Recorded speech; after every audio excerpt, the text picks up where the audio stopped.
नमस्कार दोस्तों, स्वागत है आपका। इस नए वीडियो में हमारी जिंदगी में कई बार हम खुद को एक मुश्किल घड़ी में पाते हैं। कई बार हमें बड़े फैसले लेने पड़ते हैं, लेकिन हमें यह नहीं पता होता कि वह सही है या गलत। क्या उस फैसले का परिणाम हमारे जीवन में खुशियां लाएगा या मुसीबत? लेकिन कई बार हमारे पास सही निर्णय लेने की सुझाव नहीं होते और हम जल्दबाजी में फैसला कर लेते हैं, और उन फैसलों की वजह से हमारी जिंदगी सुखमय हो सकती है या फिर हमारी जिंदगी नरक से भी बढ़कर हो सकती है।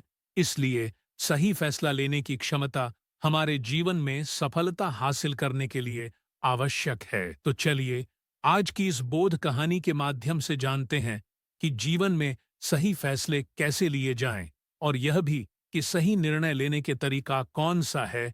तो बिना किसी देरी के कहानी शुरू करते हैं।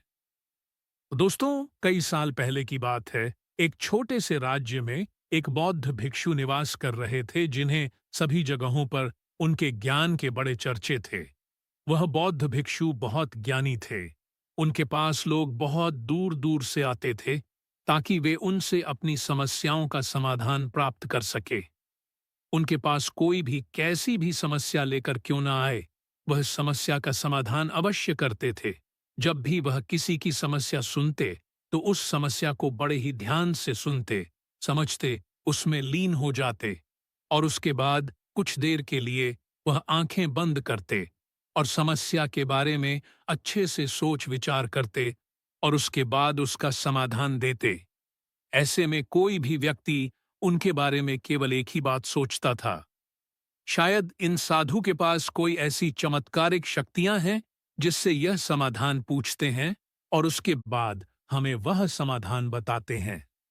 एक बार एक युवक ने उन महाराज से यह पूछ भी लिया, क्या आपके पास ऐसी कोई चमत्कारी शक्तियां हैं जिसके कारण आप हमारी समस्याओं का समाधान करते हैं, या आपके पास ऐसी कोई दिव्य दृष्टि है जिससे आप हमारी समस्याओं का समाधान खोज पाते हैं? उस युवक की यह बात सुनकर वह साधु जोर जोर से हंसने लगे, लेकिन उन्होंने उस युवक की बात का कोई जवाब नहीं दिया। उसके कुछ ही दिनों बाद उस राज्य में एक बड़ी अजीब सी घटना घटी। उस राज्य में एक बुढ़िया औरत रहा करती थी, जो अपने पूरे घर में अकेले ही रहती थी। उसका कोई न था। उस राज्य से होकर 4 मित्र अपने घर की ओर जा रहे थे। वे लोग दूसरे नगर में काम करके पैसा इकट्ठा करके अपने गांव की ओर जा रहे थे। यह बात बहुत पुराने जमाने की है, जब यातायात के साधन ना हुआ करते थे, इसलिए वे लोग पैदल ही यात्रा किया करते थे। इसी कारण वे चारों मित्र अपने अपने धन को इकट्ठा करके अपने गांव की ओर प्रस्थान कर रहे थे। उन चारों ने अपना अपना धन एक छोटी सी पोटली में रखा था, और उसी पोटली में उन सब की सारी कमाई थी। तभी उन चारों मित्रों में से एक मित्र कहता है, मित्रों, इस तरह से यदि हम अपना धन अलग अलग रे रखेंगे तो इससे हमारा धन चोरी हो सकता है। क्यों ना हम अपना सारा धन एक ही पोटली में रख दें, जिससे हम सब इस पर ध्यान भी दे सकेंगे और हमारा धन सुरक्षित भी हो जाएगा, और जब हम अपने गांव पहुंच जाएंगे तो हम वहां पर अपना अपना हिस्सा इसमें से ले लेंगे।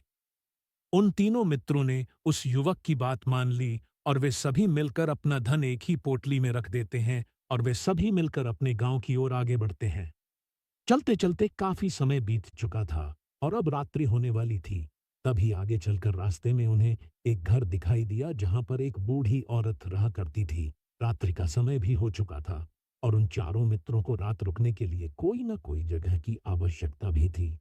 ऐसे में उन चारों ने मिलकर यह योजना बनाई कि वे लोग आज रात इसी घर में ठहर। इसलिए वे चारों लोग उस घर की ओर आगे बढ़ते हैं। उस घर का दरवाजा खटखटा है। तभी सामने से एक बूढ़ी औरत दरवाजा खोलती है, और उन चारों मित्रों में से एक मित्र हाथ जोड़कर उस बूढ़ी औरत से कहता है, माता जी, हम अपने गांव की ओर जा रहे थे, लेकिन यहाँ रास्ते में ही रात हो गई और अब हम इतनी रात में सफर नहीं कर सकते। इसलिए हमारी आपसे विनती है कि हम आपके यहाँ पर एक रात रुकना चाहते हैं। सुबह होते ही हम यहाँ से चले जाएंगे। उस बूढ़ी औरत ने काफी देर सोच विचार किया और उसके बाद वह बूढ़ी औरत कहती है, ठीक है, तुम सभी आज रात के लिए यहाँ पर रुक सकते हो, मुझे कोई दिक्कत नहीं। मैं खाना बनाने जा रही हूँ, कहो तो तुम लोगों के लिए भी बना दूँ। उन चारों ने सहमति जताते हुए कहा, हाँ बिल्कुल। उसके बाद उन चारों मित्रों ने धन की पोटली उस बूढ़ी औरत को थमा दी और कहा, माता जी, इस पोटली में हमारे साल भर की कमाई है। हम चारों ने अब तक का अपना सारा कमाया हुआ धन इसी पोटली में रखा है और अब हम इसे आपको सौंपते हैं, क्योंकि यह हम चारों से ज्यादा आपके पास सुरक्षित होगा। हम बस इतना चाहते हैं कि यदि हम चारों में से कोई एक व्यक्ति से लेने आए तो आप इस पोटली को उसे मत देना, जब तक कि हम चारों एक साथ इस पोटली को लेने ना आए। तभी वह बूढ़ी औरत कहती है, ठीक है बेटा, यदि तुम चारों एक साथ आओगे तभी मैं इस पोटली को आपको सौंपेंगे। और वैसे भी आप लोग तो सुबह यहाँ से चले जाने वाले हैं, मैं आपको सुबह ही ये पोटली थमा दूंगी। वह धन की पोटली उस बूढ़ी औरत को थमा कर चारों मित्र निश्चिंत हो जाते हैं कि अब उनका धन सुरक्षित है और वे लोग खाना खाकर सो जाते हैं। अगली सुबह जब वह चारों उठते हैं तो सभी लोग अपनी आगे की यात्रा के लिए तैयारियां शुरू कर देते हैं। उन चारों नौजवानों में से एक नौजवान थोड़ा सा बदमाश था। वह अपने उन तीनों मित्रों से कहता है, भाइयों, इस बूढ़ी औरत ने हमारी रात भर खातिरदारी की है, हमें अच्छा भोजन खिलाया, सोने के लिए अच्छी जगह दी, रात भर यहाँ सर छुपाने के लिए एक अच्छा दो मकान दिया और हमने अब तक उसके लिए कुछ नहीं किया। वह बूढ़ी औरत अकेले ही खेतों में काम कर रही है। क्या हम सभी यहाँ से जाने से पहले इस बूढ़ी औरत की मदद नहीं कर सकते? उस बदमाश नौजवान ने मन ही मन यह योजना बना ली थी कि वह किसी तरह से भी उस बुढ़िया से पोटली हासिल करके ही रहेगा। बाकी के तीनों मित्र उसकी बातों में आ जाते हैं और वे सभी मिलकर उस बुढ़िया की मदद करने अर्थात खेतों में काम करने के लिए चल पड़ते हैं। वे सभी मिलकर खेतों का काम कर ही रहे थे कि तभी वह बदमाश नौजवान अपने बाकी तीनों मित्रों से कहता है, मित्र, मुझे जोरों की प्यास लग गई है, मैं जरा उस बूढ़ी औरत से पानी मांग कर लाता हूँ। वह बाकी मित्र भी अब काफी थक चुके थे, उन्हें भी जोरों की प्यास लगी थी, इसलिए वह तीनों मित्र उसे वहां से जाने की अनुमति दे देते हैं। जैसे ही वह बदमाश उस बूढ़ी औरत के पास पहुंचता है, वह उस बूढ़ी औरत से कहता है, माता जी, अब हम यहाँ से जा रहे हैं, कृपया करके हमारे धन की पोटली हमें वापस दे दें। इस पर वह बूढ़ी औरत कहती है, नहीं नहीं, जब तक तुम चारों एक साथ ना हो तब तक मैं वह पोटली किसी को नहीं दे सकती। तुम्ही ने तो कहा था कि जब तक हम चारों एक साथ ना हो तब तक यह पोटली किसी को नहीं देनी है।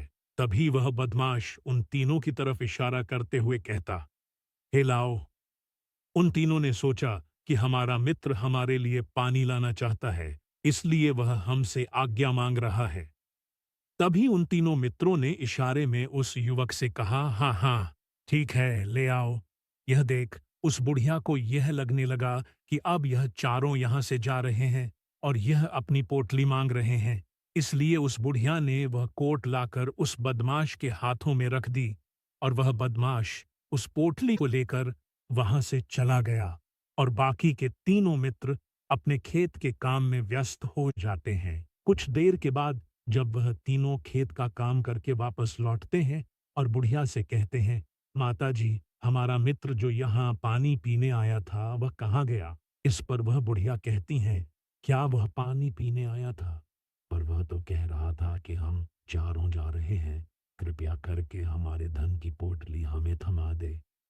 तब तीनों बड़े आश्चर्य होकर उस बुढ़िया से कहते हैं, माता जी, हमने भला कब कहा? वह पोटली मांगी थी, हमें तो प्यास लगी थी और हमने पानी के लिए इशारा किया था। तभी बूढ़ी औरत उन तीनों से कहती है, परंतु अब तो वह पोटली लेकर जा चुका है। तभी वह तीनों मित्र सर पकड़कर रोने लगते हैं और कहते हैं, माता जी, उसमें हमारा सारा कमाया हुआ धन था जो वह अकेले लेकर भाग चुका है। हमने तो आपको कहा था कि जब तक हम चारों एक साथ न आए तब तक आपको वह पोटली किसी को नहीं देनी है। फिर आपने ऐसा क्यों किया? इसमें आप ही की गलती है। हमने आपको उस पोटली की हिफाजत के लिए रखा था और आपने उसे एक ऐसे आदमी के हाथों में दे दिया जिसने हमारा सारा धन हमसे लूट लिया। हम बर्दाश्त नहीं करेंगे। हम राजा के पास जाएंगे और राजा से आपकी शिकायत करेंगे, न्याय की मांग करेंगे। अब तो इस बात का राजा ही फैसला करेंगे। तीनों नौजवान क्रोधित होकर राज दरबार में पहुंच जाते हैं और अपनी सारी समस्या उन राजा को बता देते हैं। जब वह राजा उन तीनों नौजवानों की बात ध्यानपूर्वक सुनता है तो वह तुरंत ही उस बुढ़िया को राज दरबार में पेश होने का आदेश देता है। राजा के आदेश पर राजा के सैनिक तुरंत ही उस बूढ़ी औरत को राज दरबार में पेश करते हैं और राजा भरी दरबार उस बूढ़ी औरत को दोषी करार कर देता है और कहता है, तुम्हें वह पोटली उस अकेले व्यक्ति को नहीं देनी चाहिए थी जब उन्होंने तुमसे कहा था कि जब तक वह चारों एक साथ उस पोटली को लेने ना आए तब तक तुम्हें वह धन किसी को नहीं देना चाहिए था। इसमें तुम्हारी गलती है और अब तुम्हें इसका हर्जाना भरना होगा। तुम्हें इनका धन लौटाना होगा। राजा का यह आदेश सुनकर बूढ़ी औरत फूट फूट कर रोने लगती है और राजा से मदद की गुहार लगाती है और कहती है, हे राजन, मैं तो एक बूढ़ी औरत हूँ और मेरे पास इतना धन नहीं है और ना ही मेरे घर में कोई ऐसा है जो धन कमाता हो। मेरे पास इतना धन नहीं कि मैं इनका धन लौटा सकूं। मैं तो अकेली हूँ, बेसहारा हूँ, कृपा करके मुझ पर रहम करें। लेकिन राजा उस बूढ़ी औरत की एक नहीं सुनता। वह बूढ़ी औरत रोते हुए अपने घर की ओर जा रही थी। यह सोच रही थी कि आखिर में इतना धन कहाँ से लाऊं, कि कैसे मैं उन लोगों का ये धन उन्हें लौट आऊंगी। मेरे पास इतना धन नहीं है। मैं क्या करूं, कैसे करूं, कहाँ से लाऊं? इतना धन यदि मैंने उनका धन नहीं लौटाया तो मुझे राजा मार डालेगा। वैसे भी मेरी ही गलती है। जब उन चारों ने मिलकर मुझसे कहा था कि जब तक हम चारों एक साथ ना आए तब तक वह पोटली किसी को नहीं थमाने नहीं है, फिर भी मैंने वह पोटली केवल उस एक व्यक्ति को थमा दी। इसमें गलती तो मेरी ही है। वह रोते रोते यह सारी बातें सोचते हुए अपने घर की ओर जा रही थी। तभी रास्ते में उस बूढ़ी औरत को वहीं संत मिले जो उस नगर में किसी भी समस्या का समाधान बड़ी ही सरलता और सहजता से करते हैं। उन्होंने उस बूढ़ी औरत से कहा, क्या बात है ये बेटी, क्यों रो रही हो? इस पर वह बूढ़ी औरत उस संत को सब कुछ सच सच बता देती है और कहती है, हे महाराज, इसमें गलती तो मेरी ही है। उन चारों ने तो पहले ही कहा था कि जब तक वे चारों एक साथ न आए तब तक वह पोटली मुझे किसी को नहीं देनी है। लेकिन मेरी हिम्मत मारी गई थी जो मैंने वह पोटली केवल एक व्यक्ति को थमा दी और वह उनका सारा धन लेकर वहां से भाग गया। लेकिन अब मुझे यह समझ नहीं आ रहा कि मैं वह सारा धन कहाँ से लाऊं, कैसे जुटा। हम मेरे पास इतना धन नहीं है और राजा ने तो आदेश भी दे दिया है कि मुझे उनका धन लौटाना ही पड़ेगा। लेकिन मैं यह समझ नहीं पा रही कि इतना सारा धन मैं कहाँ से लाऊंगी। तभी वह संत उस बूढ़ी औरत से कहते हैं, शांत हो जाओ, मैं कोई ना कोई रास्ता जरूर निकाल लूंगा। इतना कहकर वह संत वहीं पर बैठ जाते हैं, ध्यान करने लगते हैं। कुछ देर के लिए आंखें बंद कर सोचते हैं, विचार करते हैं। मौन रहकर वह समस्या का समाधान निकालते हैं और उसके बाद वह उस बूढ़ी औरत से कहते हैं, बेटी, राजा ने किया है वह बिल्कुल गलत है। आपने जो किया इसमें आपकी कोई गलती नहीं है। राजा का फैसला गलत है। उन संत के इतना कहने पर बूढ़ी औरत चुप हो गई और यह सोचने लगी कि आखिर राजा का फैसला कैसे गलत हो सकता है। राजा तो सभी के लिए न्याय ही करते हैं और वह कभी किसी का बुरा नहीं करते। फिर आखिर आज राजा का फैसला कैसे गलत हो गया? उन संत और उस बुढ़िया की बात आसपास के खड़े लोग सभी लोग सुन रहे थे और वे लोग भी बड़े अचरज में थे, क्योंकि राजा का फैसला कैसे गलत हो सकता है। राजा ने तो बिल्कुल सही फैसला लिया है। इस बूढ़ी औरत ने ही गलती की है। उन चारों का धन केवल एक ही को थमा दिया। ऐसे में इस बुढ़िया को उनका धन तो लौटाना ही चाहिए। राजा ने गलत फैसला कहा किया है। तभी वह संत उस बूढ़ी औरत से कहते हैं, जाओ और राज दरबार में कह दो कि हे राजन, आपका फैसला गलत है और सही क्या है गलत क्या है इसका फैसला मैं करूंगा। पहले तो बूढ़ी औरत इतनी हिम्मत ही नहीं जुटा पा रही थी कि वह राज दरबार में जाकर भरे राज दरबार में राजा को यह कह सके कि राजन आपका फैसला गलत है। लेकिन जैसे तैसे उसने हिम्मत जुटाई और वह वापस राज दरबार लौटी। उसने डरते हुए भरे राज दरबार राजा से बड़ी थर्रा आवाज में कहा, हे राजन, आपने जो फैसला किया है वह फैसला गलत है। इतना कहकर उसने राजा को सारी बात सच सच बता दी। उस बूढ़ी औरत की बात सुनकर राजा बहुत क्रोधित हुआ।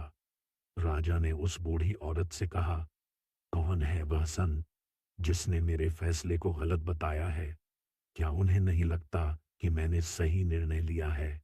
मैं हर रोज कई निर्णय लेता हूँ, कई फैसले करता हूँ, लेकिन आज तक कभी किसी ने मुझसे यह नहीं कहा कि मेरा फैसला गलत है। यदि उन संत ने मुझे सही फैसला ना सुनाया, उन्हें फांसी की सजा दे दूंगा। यह बात पूरे नगर में फैल गई। सभी लोग यह जानने के लिए हैरान थे कि आखिर वह साधु ऐसा कौन सा फैसला सुनाने वाले हैं जो राजा से भी उचित होगा, जिसमें सबके लिए न्याय होगा। राजा ने इन्हें सैनिकों को तुरंत ही आदेश दिया कि जाओ और संत को राज दरबार में लाओ। राजा की आज्ञा के अनुसार वे सैनिक तुरंत ही उन संत को लेने के लिए निकल पड़े। वे लोग कुछ ही देर बाद उन संत को लेकर राज दरबार पहुंचे। राज दरबार में सभी लोग उपस्थित थे और सभी लोग उन संत के फैसले का इंतजार कर रहे थे। उन संत को देखकर राजा कहता है, महाराज, आपको ऐसा क्यों लगता है कि हमने जो फैसला किया है वह गलत है?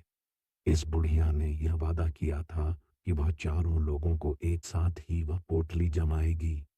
फिर आखिर उसने अपना वादा क्यों तोड़ा? इसने यह गलती क्यों की कि इसने केवल एक ही को पोटली थमा दी और वह उनका सारा धन लेकर यहां से भाग गया? तो क्या इसमें इसकी गलती नहीं है? क्या इससे इनका धन नहीं लौटा आना चाहिए? इस पर वह साधु बड़ी विनम्रता से राजा से कहते हैं, हे राजन, यह आपका फैसला था, लेकिन मैं आपसे कुछ कहना चाहता हूँ। इस पर राजा कहता है, ठीक है, कहिए, आप क्या कहना चाहते? इस पर वह साधु बड़ी विनम्रता से राजा से कहता है, हे राजन, जैसा कि वादा किया गया था कि पोटली एक साथ उन चारों को ही दी जाएगी, तो अभी तो यह केवल 3 है। चौथा कहाँ है? तो इनसे कहिए कि यह लोग यहाँ से वापस जाएं और अपने उस चौथे मित्र को यहाँ लेकर आए, तभी इनका धन वापस किया जाएगा। और वादा भी ऐसा ही किया गया था कि जब तक चारों लोग एक साथ न हो, तब तक उनका धन उन्हें नहीं लौटाया जाएगा। और यदि यह बूढ़ी औरत इन तीनों को धन लौटा देती है, तो यह बूढ़ी औरत अपना वादा तोड़ देगी और यह सही नहीं है। इसलिए यदि आप चाहते हैं कि इनका धन लौट आया जाए, तो पहले इनसे कहिए कि यह लोग जाएं और अपने उस चौथे मित्र को यहाँ पर वापस ले आए।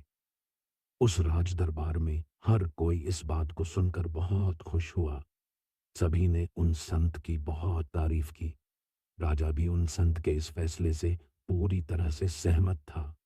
राजा तुरंत ही उन संत के सामने सिर झुका लेता है और हाथ जोड़कर उनसे कहता है, हे महाराज, आपका यह फैसला इतना सही कैसे हो सकता है?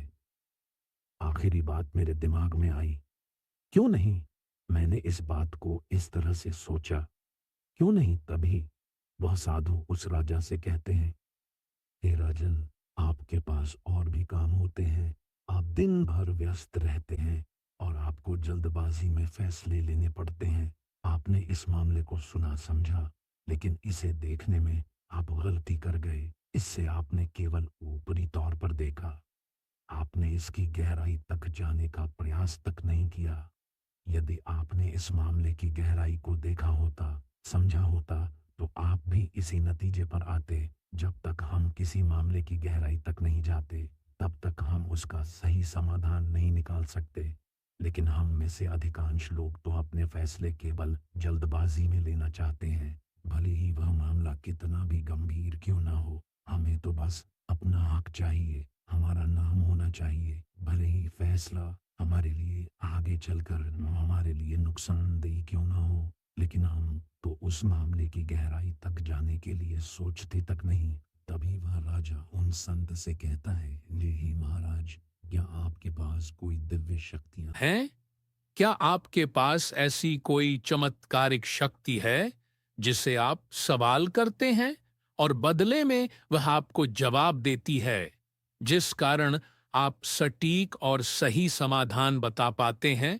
राजा की यह बात सुनकर वसंत मुस्कुराने लगे और राजा से कहते हैं, हे राजन, यह सवाल मुझसे कई लोगों ने पूछा है और मैंने कभी किसी का कोई जवाब नहीं दिया। लेकिन आप इस राज्य के राजा हैं, इसलिए मैं आपके इस प्रश्न का उत्तर देता हूं। आप में से कई लोगों को यहाँ ऐसा लगता है कि मेरे पास कोई ऐसी शक्तियां हैं जिससे मैं बात कर सकता हूं, जिससे मैं कोई भी समस्या का समाधान पा सकता हूं।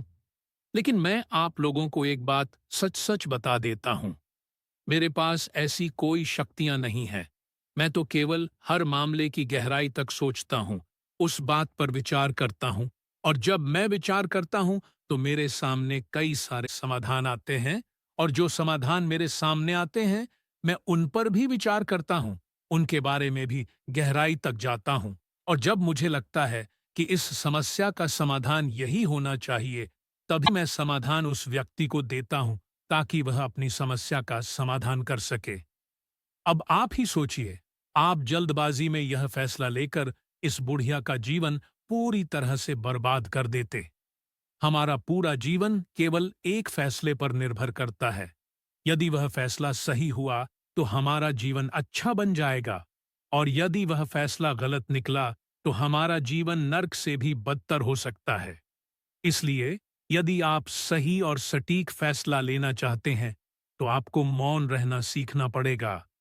मौन रहकर उस पर विचार करना सीखना होगा, क्योंकि हमारे फैसले ही हमारा भविष्य तय करते हैं, हमारी जिंदगी का अगला पड़ाव तय करते हैं। फिर चाहे वह फैसले छोटे हो या बड़े, वे ही हमारी जिंदगी को निर्धारित करते हैं। इसलिए सबसे पहले हमें सही फैसले लेने के लिए मौन रहना सीखना आवश्यक है, उन पर विचार करना आवश्यक है। और जब आप ऐसा करते हैं, तो आपके सामने एक ही समस्या के कई सारे समाधान निकल कर आते हैं, और जब आप उन पर गौर करेंगे, तो आपको यह समझ में आएगा कि उन फैसलों का समाधान कैसा होना चाहिए, कि समाधान से आपको क्या फायदा होगा और क्या नुकसान होगा, या उस समाधान पर सोच और विचार करने पर ही आप उसे समझ सकते हैं, और तभी आप यह निर्णय भी ले सकते हैं कि क्या यह समाधान उचित रहेगा या नहीं। और यह सब संभव हो सकता है यदि हम कम बोलना शुरू करें, अब पूरी तरह से मौन हो जाए। इसका अर्थ यह है कि आप भीतर से शांत हो जाएं, और जब आप भीतर से शांत होने लगते हैं, तो आपका मन स्पष्ट होने लगता है, साफ होने लगता है, और आप किसी भी चीज पर सोच विचार कर सकते हैं। और जब आप भीतर से शांत होने लगते हैं, तो आप ऊपर से भी कम बोलते हैं, और जब आप धीरे धीरे कम बोलने के आदी हो जाते हैं, तो आप साफ और स्पष्ट तौर पर सोच और समझ पाते हैं।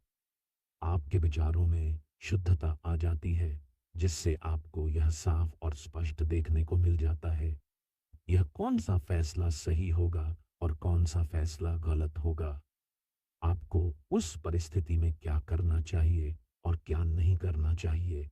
लेकिन हम में से अधिकांश लोग अपने आप को सही साबित करने के लिए, अपने आप को ऊंचा साबित करने के लिए अत्यधिक बोलते हैं, और इतना बोलते हैं कि हर कोई उनकी बातों को गंभीरता से नहीं लेता। उन्हें ऐसा लगता है कि मानो ज्यादा बोलना ही हमारे लिए हमारा शस्त्र है। लेकिन वह यह भूल जाते हैं कि वह अत्यधिक बोलकर मूर्ख बन रहे हैं। लोग हमारा मजाक बनाते हैं, हमें मूर्ख समझते हैं, हमसे दूर रहने लगते हैं क्योंकि उन्हें हमारी बकबक अच्छी नहीं लगती। लेकिन जब आप भीतर से शांत होने का प्रयास करते हैं और धीरे धीरे भीतर से शांत होने लगते हैं, तो आप खुद ब खुदा जब आप कम बोलना शुरू करते हैं, तब आप अपने आप को बहुत अच्छी तरह से समझना शुरू कर देते हैं, अपने आप पर अच्छी तरह से विचार करना शुरू कर देते हैं। तब आपको यह बात भी बहुत अच्छी तरह से समझ में आने लगती है कि जो हम बेकार की बकबक करते हैं, उस पर हमारे शरीर की बेवजह ही कितनी सारी ऊर्जा यूं ही व्यर्थ हो जाती है, नष्ट हो जाती है, जिसे हम चाहे तो किसी ज़रूरी काम में लगा सकते हैं, फैसले लेने में लगा सकते हैं, जिससे हम तनाव मुक्त रह सकते हैं और हमें अच्छी नींद भी आ सकती है। और यदि आप इसी प्रकार सोच विचार कर फैसले लेना शुरू करती हैं, तो आपका मस्तिष्क भी अच्छी तरह से काम करने लगता है और आपका मस्तिष्क पहले से भी ज़्यादा शक्तिशाली हो जाता है। और इसका एक बहुत अच्छा उदाहरण भी आपको मैं बताना चाहूँगा। जब आप स्कूल में पढ़ते थे या फिर आज भी आप पढ़ रहे हो, तो आपने देखा होगा कि जो बच्चे होनहार होते हैं, होशियार होते हैं, वे लोग बहुत कम बातें करते हैं और अपना समय सही चीज़ों में लगाते हैं। वह अधिकांशतः अपना समय मौन होकर ही बिताते हैं। इसी वजह से वह पढ़ाई करने में बहुत तेज होते हैं। वह जो कुछ भी पढ़ना चाहते हैं, वह उसे याद कर ले जाते हैं। लेकिन वहीं पर दूसरी तरफ जो लोग बहुत अधिक बोलते हैं, यदि आप उन्हें पूरे 24 घंटे भी दे दें, तो भी वह उस तरह से उन चीज़ों को याद नहीं रख सकते, जिस तरह से वह मौन रखने वाले बच्चे उन बातों को याद कर लेते हैं। और महान चाणक्य ने भी यही कहा है कि जो व्यक्ति यह समझ जाता है कि उसे कब, कहाँ और कितना बोलना चाहिए, उस व्यक्ति को सफल होने से कोई नहीं रोक सकता। और आप इतिहास उठाकर देख सकते हैं, आज तक जो भी लोग महान हैं, जो लोग भी सक्सेसफुल बने हैं, उन लोगों की आदत बहुत कम बोलने की है। उनका पूरा ध्यान केवल अपने लक्ष्य पर होता है और अपना पूरा समय वह अपने लक्ष्य को पाने में ही लगा देते हैं। इसीलिए आपको भी यह आदत अपने जीवन में उतार चाहिए। और कम बोलने का अर्थ यह नहीं कि आप ऊपर से कम बोले, बल्कि आप भीतर से कम बोली है। भीतर से शांत रहिए। यदि आप रोज इसका अभ्यास करते हैं, तो केवल कुछ दिनों में ही इससे होने वाले लाभ आपको आपके सामने नजर आने लगेंगे। दोस्तों, आपने आज के इस वीडियो से क्या सीखा, वह मुझे आप कमेंट में बता सकते हैं। इसी के साथ मैं उम्मीद है कि आपको आज की वीडियो पसंद आई होगी, तो इस वीडियो को उस इंसान को शेयर करें जिससे यह कहानी सुनने की जरूरत है, और उसी के ठीक बाद चैनल को सब्सक्राइब करें। तो चलिए फिर मिलते हैं ऐसी एक और नई वीडियो में एक नए मैसेज के साथ। तब तक के लिए अपना ख्याल रखें। धन्यवाद।